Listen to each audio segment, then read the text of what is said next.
Hello students, in this video we'll discuss part 3 of chapter number 11, the First World War 1914 to 1918.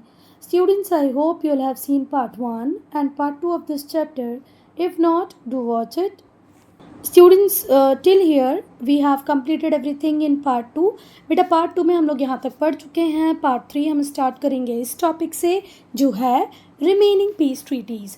अगर आपने part 1 का video देखा होगा तो उसमें हम लोगों ने पढ़ा था कि भाई वर्ल्ड वॉर 1 को वर्ल्ड वॉर 1 क्यों कहते हैं, वो कौन सी कंडीशंस थी जिनकी वजह से वर्ल्ड वॉर 1 हुआ. फिर हमने वर्ल्ड वॉर 1 को स्टार्ट किया पार्ट 2 में. ईस्ट फ्रंट पे कैसे लड़ा जा रहा था, वेस्ट फ्रंट पे कैसे लड़ा जा रहा था, जर्मनी कब तक जीत रहा था, फिर कैसे यूएसए की एंट्री होती है और एंड में जर्मनी वर्ल्ड वॉर 1 हार जाता है. ठीक है. फिर कंट्रीज़ तो बहुत सारी थी जो वर्ल्ड वॉर 1 में लड़ रही थी, पर सारी कंट्रीज़ ने मिलके किसको रिस्पॉन्सिबल ठहरा दिया, किसको रिस्पॉन्सिबल बताया वर्ल्ड वॉर 1 के लिए? जर्मनी को. कहा कि भाई यही कंट्री है जो कल्प्रिट है, तो ये वॉर इंडैमनिटी देगी, वॉर कॉम्पनसेशंस देगा. कौन? जर्मनी. तो जर्मनी के साथ जो ट्रीटी साइन की गई थी वो कौन सी ट्रीटी थी? ट्रीटी ऑफ वर्साई, जिसके में जो टर्म्स और कंडीशन थी बहुत ही हार्श थी, बहुत ही ह्यूमिलिएटिंग थी, जो वजह बनेगी बेटा वर्ल्ड वॉर 2 की, है ना. वो हम बाद में वर्ल्ड वॉर 2 जब पढ़ेंगे तब देखेंगे. तो बहुत ही हरासिंग ट्रीटी थी. अगर आपने पार्ट 2 का वीडियो देखा होगा तो आपको बहुत अच्छे से पता होगा कि बेचारे जर्मनी को अपनी ओवरसीज़ टेरिटरीज़ को भी छोड़ना पड़ता है, अपने एरियाज़ को छोड़ना पड़ता है ना. बहुत सारा कैश देना पड़ता है, अपने इंडस्ट्रियल एरियाज़ को देना पड़ता है. तो इस तरीके से जर्मनी के साथ बुरा हुआ. पर ऐसा नहीं था कि सिर्फ जर्मनी के साथ बुरा हुआ. जो हारे लोग थे, मतलब हारे लोग कौन कौन थे? जर्मनी था, ऑटोमन एम्पायर था, ऑस्ट्रिया था, बुल्गारिया था और एक और कंट्री थी. चलो इतना ही. जर्मनी, ऑटोमन एम्पायर, जर्मनी हारा, ऑटोमन एम्पायर हारा, ऑस्ट्रिया हारा, बुल्गारिया हारा. तो ये जो हारे हुए लोग थे ना, इनसे कहा सबसे एक एक ट्रीटी साइन करवाएगी, पीस ट्रीटी, जो बहुत ही ह्यूमिलिएटिंग थी. ट्रीटी ऑफ वर्साई को तो हम लोग पार्ट 2 में कंप्लीट कर चुके हैं. अब हम रिमेनिंग पीस ट्रीटीज़ को पढ़ेंगे. देखो, सेपरेट ट्रीटीज साइन की गई ऑस्ट्रिया के साथ और बुल्गारिया के साथ. ऑस्ट्रिया के साथ जो ट्रीटी साइन की गई उसका नाम था सेंट जर्मेन. ठीक है. तो सेपरेट ट्रीटीज़ वर sign with Austria and with Bulgaria. और ये जो ट्रीटीज़ थी, इन्होंने ऑस्ट्रिया और बुल्गारिया से कहा, दोनों से ही कहा कि आप अब अपनी कंट्री में कोई भी ऐसा वेपन नहीं रख सकते जो मास डिस्ट्रैक्शन का हो, है ना. आपकी कंट्री में अब कोई टैंक नहीं होंगे, कोई आर्टिलरीज नहीं होंगी, कोई गन्स नहीं होंगे. तो पूरी तरीके से बुल्गारिया और ऑस्ट्रिया को क्या कर दिया गया? डिसआर्म कर दिया गया. ठीक है. तो एक ट्रीटी साइन हुई थी, ट्रीटी ऑफ वर्साई, जो हमने पार्ट 2 में डिस्कस की. दूसरी ट्रीटी ऑफ सेंट जर्मेन, जिसके थ्रू ऑस्ट्रिया और बुल्गारिया को डिसआर्म कर दिया गया. Second, Austria Hungary was broken up. Austria और हंगरी को 2 पार्ट में डिवाइड कर दिया. हंगरी को एक सेपरेट स्टेट बना दिया. ठीक है. और एक सेपरेट ट्रीटी साइन की गई हंगरी के साथ.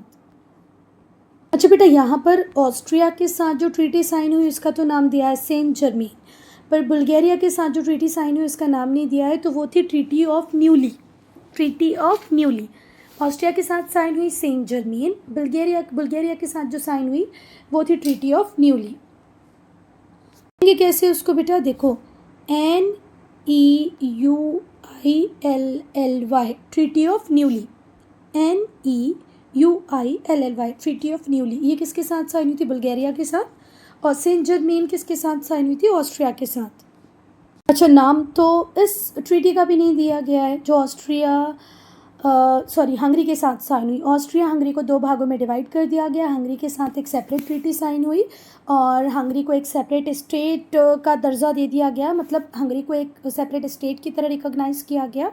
और जो ट्रीटी साइन की गई थी हंगरी के साथ उसका नाम था ट्रीटी ऑफ ट्रायोन. ट्रायोन, देखो ऐसे लिखते हैं, TRIANON, ट्रायोन. ट्रायोन. ठीक है. TRIANON. ये ट्रीटी किसके साथ साइन हुई? हंगरी के साथ. और अब हम चौथी ट्रीटी पढ़ेंगे. एक पढ़ी ट्रीटी ऑफ वर्साई, ठीक है, ट्रीटी ऑफ न्यूली. फिर तीसरी पढ़ी हमने कौन सी ट्रीटी पढ़ी अभी? अब हम चौथी ट्रीटी पढ़ेंगे, फोर्थ ट्रीटी, जिसका नाम है ट्रीटी ऑफ सेवरेज, जो टर्की के साथ साइन हुई। ट्रीटी ऑफ सेवरेज जर्मनी के साथ साइन हुई, ट्रीटी ऑफ वर्साई। फिर ऑस्ट्रिया के साथ साइन हुई थी कौन सी ट्रीटी अभी हमने पढ़ा था? सेंट जर्मेन, ठीक है। बुल्गारिया के साथ साइन हुई कौन सी? न्यूली। हंगरी के साथ साइन हुई कौन सी ट्रीटी? ट्रायन। और टर्की के साथ साइन हुई ट्रीटी ऑफ सेवरेज, ठीक है। टर्की के साथ कौन सी साइन हुई? Treaty of sewerage. टर्की ने सरेंडर किया, और किसको सरेंडर किया बेटा? नॉन टर्किश रेसेस को, अंग्रेजों को सरेंडर किया है ना, तो वो कौन है? नॉन टर्किश रेसेस हैं। अब हम पढ़ेंगे टेरिटोरियल रीअरेंजमेंट। टेरिटोरियल रीअरेंजमेंट जिन्होंने वर्ल्ड के पॉलिटिकल मैप को चेंज करके रख दिया, ठीक है। जो वर्ल्ड का पॉलिटिकल मैप था, पर्टिकुलरली यूरोप का, वो बदल गया after these peace treaties. 4 peace treaties पढ़ी हैं, 4 नहीं 5 पीस ट्रीटीज़। इनके बाद में दुनिया का नक्शा ही बदल गया। न्यूली, ट्रायस, वर्साई और कौन कौन सी पढ़ी भाई? Saint Germain. 4 ही पढ़ी, 4 ट्रीटी पढ़ी है ना, 4 ट्रीटीज़। चलो, तो ये जो ट्रीटीज़ थी, इनकी वजह से हमारी पूरी दुनिया का तो नहीं, यूरोप का नक्शा बदल गया। यूरोप का जो पॉलिटिकल मैप था उसमें चेंज आया। क्या क्या चेंजेस आए पॉलिटिकल मैप में यूरोप के? पहला बेटा, जो ऑस्ट्रिया और हंगरी एक एम्पायर हुआ करता था, ऑस्ट्रो हंगेरियन एम्पायर, वो 2 भागों में बट गया। अब हंगरी एक सेपरेट स्टेट बन गया। दूसरा, जर्मन को फोर्स किया गया कि वो अल्सास से लॉरेंस वाला जो पार्ट है वो फ्रांस को दे दे, तो अब वो फ्रांस के साथ दिखाया जाएगा, जर्मनी के साथ नहीं दिखाया जाएगा मैप में। She had to surrender Eupen, Malmedy to Belgium, तो अब ये बेल्जियम के साथ दिखाए जाएंगे वर्ल्ड मैप में, मतलब यूरोप के मैप में। Germany was also compelled to hand over Poland, large parts of industrial area of Silesia. देखो, जर्मनी को ये भी कहा गया कि भाई तुम पोलैंड को बहुत बड़ा पार्ट सिलेसिया का दे दो। तो अब वो सिलेसिया जो पहले जर्मनी के अंदर था, जर्मनी के मैप में दिखाया जाता था, अब वो किसके साथ दिखाया जाएगा? पोलैंड के। यूपेन, मलमारे किसके साथ दिखाए जाएंगे? बेल्जियम के साथ दिखाए जाएंगे। अल्सास से लॉरेंस किसके साथ दिखाया जाएगा? फ्रांस के साथ। ऑस्ट्रिया हंगरी अलग अलग दिखाए जाएंगे। जो नए स्टेट्स थे जैसे रोमानिया, चेकोस्लोवाकिया, फिनलैंड, यूगोस्लाविया, इन्हें क्रिएट किया गया। और किस प्रिंसिपल को ध्यान में रखते हुए इन्हें क्रिएट किया गया? Nationality and nationalism. नेशनलिज्म, राष्ट्रवाद की भावनाओं को देखते हुए, नेशनलिटी को देखते हुए, इन प्रिंसिपल्स को ध्यान रखते हुए फिनलैंड, यूगोस्लाविया, चेकोस्लोवाकिया, रोमानिया जैसे नए स्टेट्स बना दिए गए। तो अब यूरोप में कहीं ना कहीं इनकी भी तो जगह होगी ना, मैप तो चेंज होगा ही होगा। और बेटा जैसे ही ये वॉर ख़त्म होगा, हम देखेंगे कि जो ऑटोक्रेटिक मॉनर्कीज़ थी जर्मनी में, रशिया में, ऑस्ट्रो हंगरी में, वो सब ख़त्म हो जाती हैं, ठीक है। फिर से ध्यान से सुनो। World War I leads to the end of autocratic monarchies in Germany, Russia, Austro-Hungary. इन सबसे ऑटोक्रेटिक मॉनर्की का होता है खात्मा after the outbreak of Russian revolution. जब रशियन रेवोल्यूशन होता है 1917 में, तो जो ज़ार रशिया में किसको बोलते हैं बेटा? राजा को। ज़ार राजा को बोलते हैं और ज़रीना रानी को बोलते हैं। तो जो ज़ारिस्ट डिक्टेटरशिप थी रशिया में, वो ख़त्म हो जाती है after Russian revolution. Russian revolution कब होता है? 1917 में। अब हम पढ़ेंगे various other results of the war. भाई वॉर हुआ, यूरोप का मैप चेंज हो गया, बहुत सारी पीस ट्रीटी साइन हो गई, पर इसके अलावा भी बहुत कुछ हुआ। अब हम वो पढ़ेंगे। बेटा अब तक का हुआ सबसे भयंकर वॉर था वर्ल्ड वॉर I। मतलब आज तक का नहीं बात कर रही हूँ, जब तक वर्ल्ड वॉर I हुआ है ना, तब की बात कर रहे हैं हम। फिर वर्ल्ड वॉर II ने तो सारे रिकॉर्ड तोड़ दिए, वो छोड़ दो, वो एक अलग बात है। पर जब तक वर्ल्ड वॉर I नहीं हुआ था, तब तक इतना भीषण युद्ध कभी भी नहीं हुआ था, इतना डिस्ट्रक्शन, इतने लोगों की डेथ कभी भी नहीं हुई थी जितनी वर्ल्ड वॉर I में हुई। तो जब तक वर्ल्ड वॉर II नहीं हुआ था, तो सबसे ज़्यादा लॉस देने वाला, ह्यूमन लाइफ के लॉस के लिए, डिस्ट्रक्शन के लिए रिस्पॉन्सिबल वॉर किसको ही कहा गया? वर्ल्ड वॉर I को। तो कोई भी प्रीवियस वॉर इतना अफेक्ट नहीं किया है ना जितना कौन अफेक्ट किया, world war one. World war one ने एक कंट्री की सरकार को नहीं, दो कंट्री की सरकारों को नहीं, बहुत सारी कंट्री की सरकारों को अफेक्ट किया, दुनिया भर के लोगों को परेशान किया। अच्छा ये तो सब ठीक है, इसके अलावा इसकी कॉन्सिक्वेंसेस, आफ्टर इफेक्ट, आफ्टर माथ क्या कहते हैं, पहला डेथ एंड डिस्ट्रक्शन।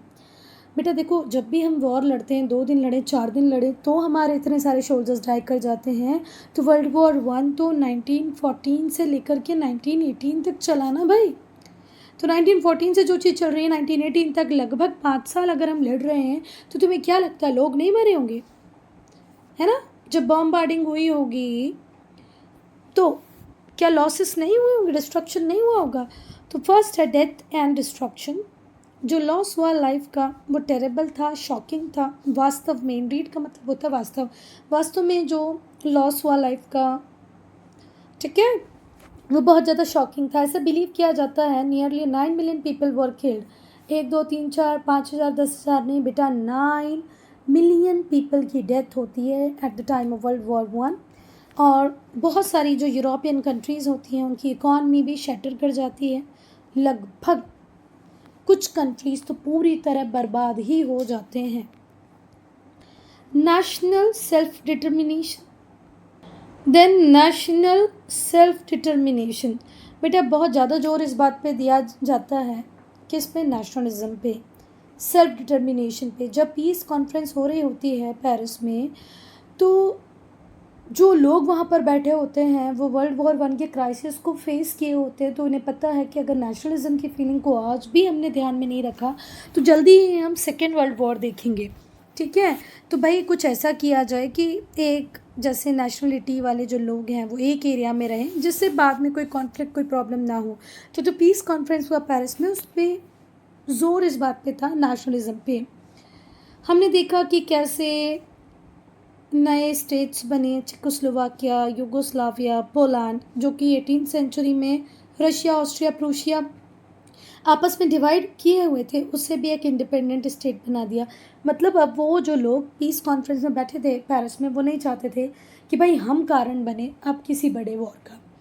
तो बेटर है नेशनलिज्म के हिसाब से ही सही, इनकी एथनिसिटी के हिसाब से ही सही, लैंग्वेज के हिसाब से सही, इनके लिए एक सेपरेट कंट्री बना देते हैं। और इसी रेंज में, मतलब इसी सोच में इन्होंने चेकोस्लोवाकिया को बनाया, यूगोस्लाविया को बनाया। इवन वो पार्ट जो 18th सेंचुरी में डिवाइड करके रशिया, ऑस्ट्रिया, प्रूशिया ने ले लिया था पोलैंड का, उसे भी इन लोगों ने छोड़ दिया और कहा कि भाई आप एक इंडिपेंडेंट स्टेट बन जाओ। अब वर्ल्ड वॉर वन के बाद का जो सबसे बड़ा आफ्टरमाथ था वो था कि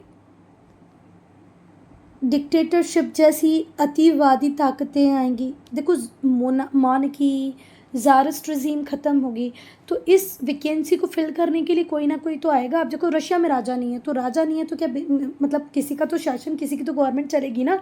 तो वो गवर्नमेंट बनेगी कम्युनिस्टों की, जो कि डिक्टेटर से कम नहीं है। फिर इटली में यहाँ पर एक नई अतिवादी ताकत का जन्म होगा, जो होंगे बेनिटो मुसोलिनी।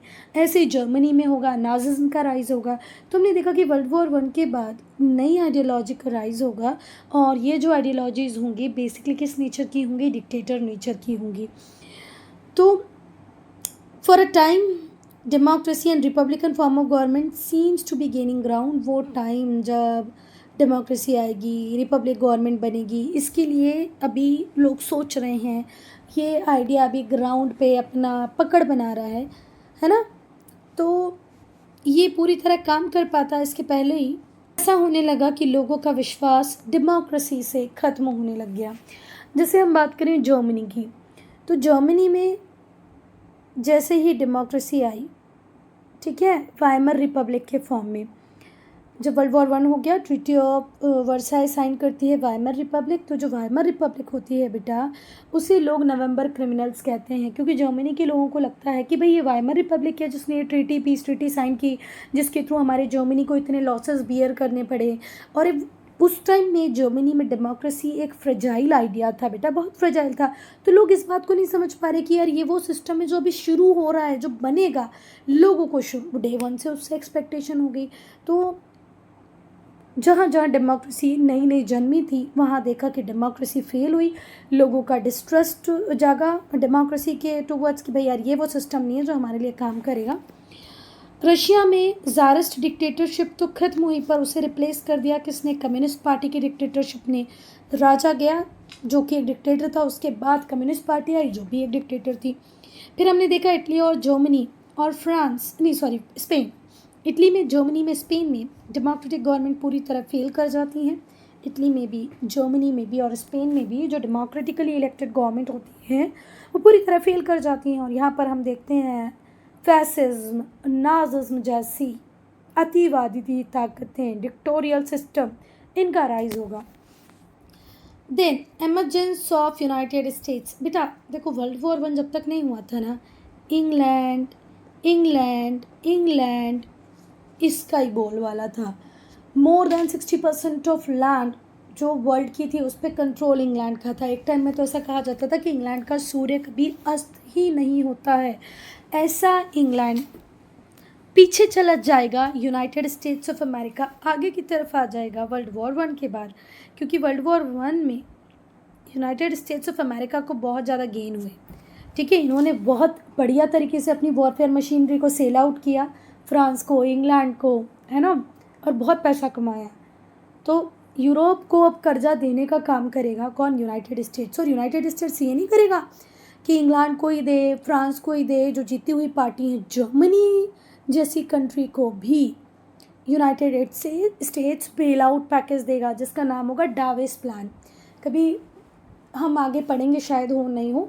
डावेस प्लान के अंतर्गत बहुत सारा पैसा यूनाइटेड स्टेट्स ने जर्मनी को दिया कि भाई तुम लोग अब अपनी इकोनॉमी को रिवाइव करो। In the same way it grants loan to England, France, many more countries. तो यहाँ पर हम देखेंगे कि यूनाइटेड स्टेट्स अब सुपर पावर बनेगा और इंग्लैंड का जो पोजीशन था वो नीचे की तरफ आ जाएगा, यूएसए वर्ल्ड पावर बन जाएगा। ठीक है,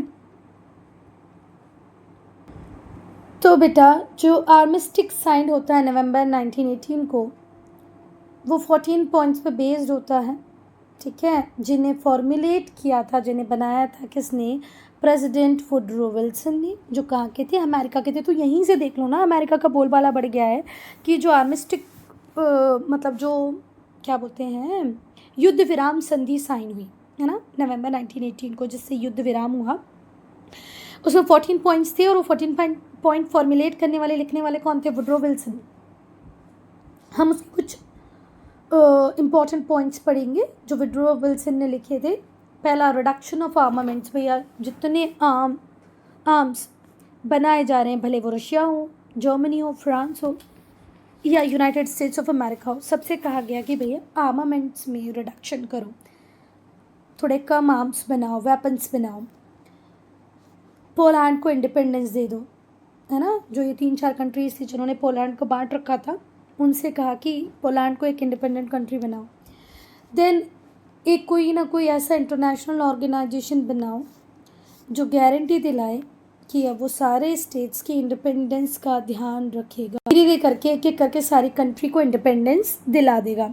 ऐसे किसी ऑर्गेनाइजेशन की भी बात यहाँ पर हुई। पहले भी हम डिस्कस कर चुके हैं, फिर से हम पढ़ लेते हैं कि अब यहाँ पर कोई डाउट नहीं रह जाता है। इकोनॉमिकली भी, मिलिट्रीली भी जो यूएसए है अब वो वर्ल्ड पावर बन जाएगा वर्ल्ड वॉर 1 के बाद। वर्ल्ड वॉर 1 के बाद एक बहुत बड़ी सुपर पावर बन के उभरेगा कौन? United states of America. जो पोजीशन थी इंग्लैंड की, जो उसने कई बरसों से बनाई थी, इंग्लैंड क्रेडिटर कहा जाता था, दूसरों को उधार देने वाला, आधी से ज़्यादा दुनिया पे कब्जा करने वाला, अब उसकी पोजीशन कम हो जाएगी और वो क्रेडिटर से डेटर बन जाएगा। मतलब पहले जो कर्जा देता था वो कर्जा लेने वाली कंट्री बन जाएगा। ठीक है, had long held as creditor of Europe passed from her to America। अब वर्ल्ड का क्रेडिटर कौन बन जाएगा? America, United states of America. और बेचारा इंग्लैंड जो पहले बहुत बड़ा क्रेडिटर हुआ करता था, वो खुद क्या बन जाएगा? डेटर। उसको उधार लेना पड़ेगा। वर्ल्ड वॉर 1 में उसकी कंडीशन जो ख़राब हुई ना, अपनी इकोनॉमी को रिवाइव करने के लिए वो उधार लेगा। Then League of Nations. ठीक है, एक पॉइंट जो विल्सन का था 14 पॉइंट्स में से, वो ये था जनरल एसोसिएशन ऑफ नेशंस बनाई जाए। ठीक है, एक ऐसा प्लेटफॉर्म बनाया जाए जहाँ पर सारे नेशंस मिल के बैठ के बात करें, एक दूसरे को हार्म ना पहुँचे इस बात का ध्यान रखें, है ना। तो एक ऐसा ऑर्गेनाइजेशन बने जहाँ सब मिल बैठ के बात करें, और वो ऑर्गेनाइजेशन गारंटी दे कि सारे नेशंस को क्या करा देगा, इंडिपेंडेंस करा देगा, सबके फ्रीडम का ध्यान रखेगा। यहाँ पर बनेगा बेटा लीग ऑफ नेशंस, ठीक है। League of nation was an association of this kind, तो यहाँ पर लीग ऑफ नेशन बनाया जाएगा। It was actually established in 1920 और इसका हेडक्वार्टर था जेनेवा, स्विट्ज़रलैंड। स्विट्ज़रलैंड के जेनेवा में हेडक्वार्टर था किसका, लीग ऑफ नेशंस का, जो वर्ल्ड वॉर वन के बाद बना। और वर्ल्ड वॉर वन के बाद ये जो ऑर्गेनाइजेशन बनाया गया, इसका जो मेजर फोकस था वो यही था कि सारी कंट्रीज़ को इंडिपेंडेंस मिले, सब लोग बैठ के म्यूचुअली अपने जो भी आर्ग्यूमेंट्स है, कॉन्फ्लिक्ट है, उनको रिजॉल्व करें, वर्ल्ड वॉर टू जैसी कंडीशन क्रिएट ना हो। लीग ऑफ नेशंस का हेडक्वार्टर कहाँ पर है, जेनेवा में। जेनेवा कहाँ पर है, स्विट्ज़रलैंड में। ये कब बना, तो बना 1920 में। बेटा आज का आप यूएन जानते हैं ना, यूनाइटेड नेशंस ऑर्गेनाइजेशन जानते हैं ना। ये यूनाइटेड नेशंस ऑर्गेनाइजेशन जो है इसी का पेरेंट ऑर्गन था द लीग ऑफ नेशंस, ठीक है। एक टाइम के बाद लीग ऑफ नेशंस ख़त्म होता है और फिर क्या बनेगा बेटा, यूनाइटेड नेशंस ऑर्गेनाइजेशन। इसे ध्यान से सुनो, मैंने गलत बोला। League of nation parent organization है किसका, यूएनए को, यूनाइटेड नेशंस ऑर्गेनाइजेशन का, ठीक है। अब हम पढ़ेंगे क्या ऑब्जेक्टिव थे लीग ऑफ नेशन के। तो जो चीफ एम था लीग ऑफ नेशन का वो तो यही था कि इंटरनेशनल कोऑपरेशन को प्रमोट करना, इंटरनेशनल पीस को अचीव करना, इंटरनेशनल सिक्योरिटी को अचीव करना। जब आप यूनाइटेड नेशंस ऑर्गेनाइजेशन के भी मेन ऑब्जेक्टिव्स पढ़ते हो ना, तो उसका भी पहला एम यही है कि इंटरनेशनल कोऑपरेशन को प्रमोट करना है, इंटरनेशनल पीस और सिक्योरिटी को अचीव करना है। और इन ऑब्जेक्टिव्स को अचीव करने के लिए जो मेंबर थे लीग ऑफ नेशंस के, उनसे कहा गया कि भाई आप अब वॉर नहीं लड़ेंगे। कुछ इंटरनेशनल लॉ को एस्टेब्लिश किया गया, ठीक है।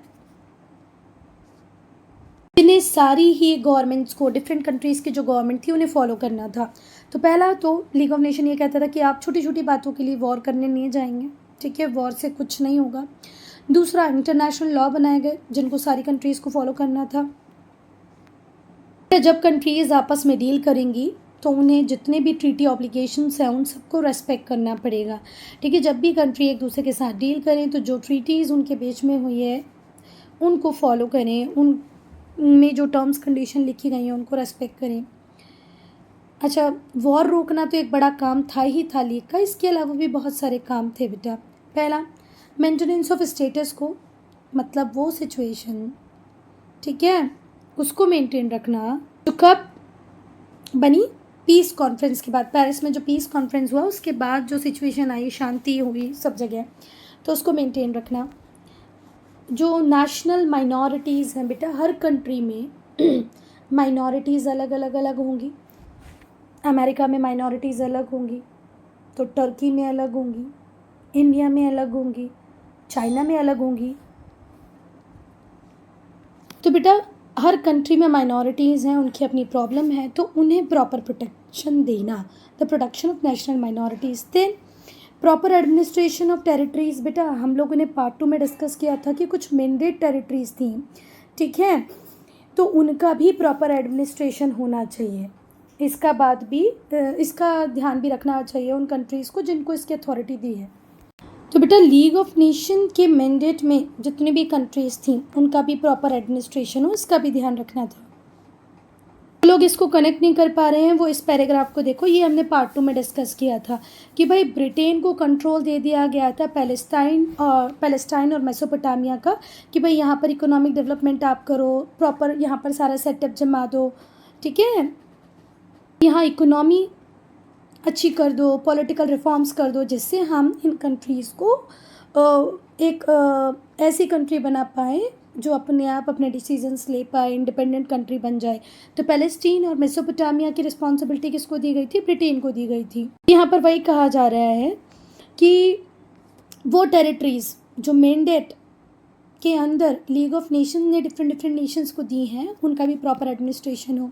Then dealing with the problem of health and the social economic problems. बेटा वर्ल्ड वॉर 1 के बाद भी और उसके पहले भी बहुत सारी इकोनॉमिक सोशल प्रॉब्लम थी, हेल्थ प्रॉब्लम थी, बहुत सारी ऐसी डिसीज़ेस थी जिनके ऊपर हमें काम करना था, वैक्सीनेशन डेवलप करना था, तो उनसे भी प्रॉपर डीलिंग हो, ये भी लीग ऑफ नेशन के कामों में ही आता है। आज भी हम देखते हैं कि हमारा यूनाइटेड नेशंस ऑर्गेनाइजेशन आज भी ये सारे काम करता है।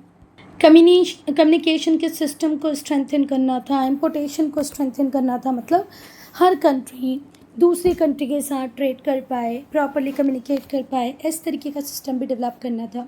अब हम मेंबरशिप की बात करेंगे तो जो लीग थी वो ओरिजिनली 42 मेंबर्स के साथ स्टार्ट होती है, ठीक है।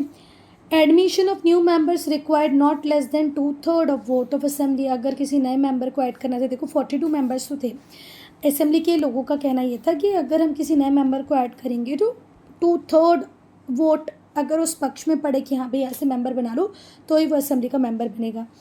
The United states never became its member. और जो यूनाइटेड स्टेट्स ऑफ अमेरिका था वो कभी लीग ऑफ नेशन का मेंबर नहीं बना, क्योंकि जो अमेरिकन सीनेट था उसने रेटिफाई नहीं किया लीग के कॉवेनेंट को। लीग में लिखी गई जो टर्म्स और कंडीशन थी उनको सीनेट ने कभी रेटिफाई नहीं किया। तो यूनाइटेड स्टेट्स जो कि एक तरीके से हम कह सकते हैं कि फाउंडिंग मेंबर था लीग ऑफ नेशन का, पर उसने खुद ने कभी इसकी मेंबरशिप नहीं ली। फाउंडिंग मेंबर था, लीग ऑफ नेशन बनवाया, terms condition league of nation की बताई, पर खुद उसका पार्ट नहीं बना। जर्मनी और उसके जो अलाइज थे वो एलिजिबल नहीं थे फ्यू ईयर्स के लिए कि वो लीग ऑफ नेशन का पार्ट बन जाएंगे, जैसे ऑस्ट्रिया हो गया, हंगरी हो गया, दूसरा बल्गेरिया है, जर्मनी है, ऑटोमन एम्पायर है, ये तो थोड़े टाइम के लिए एलिजिबल ही नहीं थे कि वो इसका मेंबर बन पाएंगे। जर्मनी ने इसको ज्वाइन किया। With the joining of Germany ने इसे 1926 में ज्वाइन किया, तो लीग के पोजीशन और स्ट्रेंथ दोनों ही बढ़ गई। इट्स ऑर्गन, जो प्रिंसिपल ऑर्गन थे लीग ऑफ नेशन के, वो थे assembly, council, secretariat. Assembly, council और सेक्रेटेरिएट ये क्या है? प्रिंसिपल ऑर्गन्स है किसके? यूनाइटेड नेशंस नहीं, लीग ऑफ नेशंस के।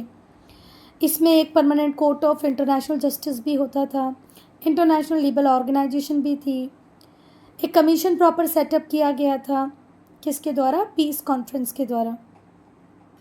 थोड़ा सा करेक्शन है यहीं पर, सुन लो बेटा, यहाँ पर permanent court of international justice था और इंटरनेशनल लेबर ऑर्गेनाइजेशन के लिए कॉन्स्टिट्यूशन बनाया गया था। किसने? उस कमीशन ने, जिसको सेटअप किसने किया था? Peace conference. फिर से हमने पहले क्या पढ़ा कि कौन कौन इसके मेंबर थे लीग ऑफ नेशन का, जो प्रिंसिपल ऑर्गन कौन कौन से थे? तो पहला प्रिंसिपल ऑर्गन था असेंबली, दूसरा प्रिंसिपल ऑर्गन था काउंसिल, तीसरा सेक्रेटेरिएट, चौथा permanent court of international justice. इसके बाद यहाँ पर इंटरनेशनल लेबर ऑर्गेनाइजेशन का कॉन्स्टिट्यूशन बनाने वाला कमीशन था, जिसको किसने सेटअप किया था? पीस कॉन्फ्रेंस ने। International labour organization became a part of treaty of Versailles. अब लीग की फेलियर की बात करेंगे तो जो लीग थी वो जिस ऑब्जेक्टिव के लिए बनाई गई थी वो उसको पूरा नहीं कर पाई। ना ही तो ज़्यादा सामाजिक कार्य, सोशल काम इन्होंने किया, ना ही तो ह्यूमैनिटेरियन काम इन्होंने किया। 1925 से लेकर 30 तक ये कुछ ही इंटरनेशनल डिस्प्यूट्स को सेटल कर पाई, बाकी कुछ को नहीं कर पाई। ये पूरी तरह फेल कर गई डिस्प्यूट्स को सेटल करने में, ठीक है। In which any of the major power was involve. अगर ब्रिटेन, फ्रांस जैसी बड़ी बड़ी कंट्रीज़ इन्वॉल्व होती तो बेचारा लीग ऑफ नेशन चुप हो जाता, वो कुछ बोल ही नहीं पाता, क्योंकि उसकी पावर तो इन्हीं मेंबर्स के अंदर लाई करती थी। और फिर वर्ल्ड वॉर 2 का हो जाना ये बताता है कि league of nation fully failure रही। It failed in its main objective of maintaining peace in the world. ये अपना जो मेन ऑब्जेक्टिव था इसका, पीस को मेंटेन करना, उसी में क्या हो जाती है बेटा? फेल। तो क्या कहोगे? ये ऑर्गेनाइजेशन एक फील्ड ऑर्गेनाइजेशन था। और जब जर्मनी के हिटलर को लगने लगा कि यार लीग ऑफ नेशन के साथ रहना तो सही नहीं है, तो वो भी पुल्ड आउट कर लेता है लीग ऑफ नेशन से। Student, I am ending this video here only. If you have any doubt, any problem, do write in comment section.